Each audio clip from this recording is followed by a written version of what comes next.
ఎవరికైనా ఇలా బెస్తా పడుతుంది. డాట్ కొలత మాత్రం ఇచ్చిన మనిషి సైజును పడుతుంది.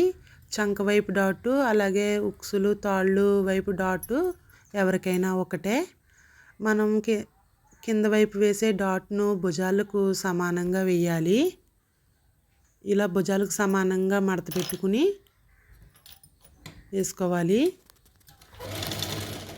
2.5 కొలతతో వేసుకుంటే సరిపోతుంది. ఇది ఒకటే కొంచెం వేసేటప్పుడు జాకెట్ ముక్కను అలా చేతితో పట్టుకుని వేయాలి. క్రాస్ కటింగ్ అయితే నుడతలు వస్తూ ఉంటుంది, అది కొద్దిగా చూసుకోవాలి.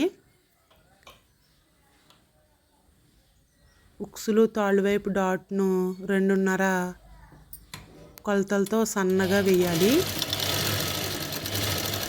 ఈ డాట్లు వేసే తీరును పట్టే జాకెట్ కుదురుతుంది. చూడండి, చూపిస్తున్నాను కదా, అలా సన్నగా రావాలి. తర్వాత ఆ 2 డాటుల్ని పట్టుకుని మనం ఇలా ఫింగర్స్తో అంటే ఒక లైన్లా వస్తుంది. చూడండి, ఇదిగో మళ్ళీ చూపిస్తున్నాను. ఇలా మనం చంక వైపు టక్స్ని పట్టుకుని ఇలా 2 వేళ్ళతో ఇలా అంటే ఒక లైన్లా ఫామ్ అవుతుంది. దాని మీద ఎంత వేసుకోవాలో అంత వేసుకోవాలి. ఒక త్రిభుజాకారం షేప్లో రావాలి. అప్పుడే ఫ్రంట్ కప్ షేప్ బాగా వస్తుంది.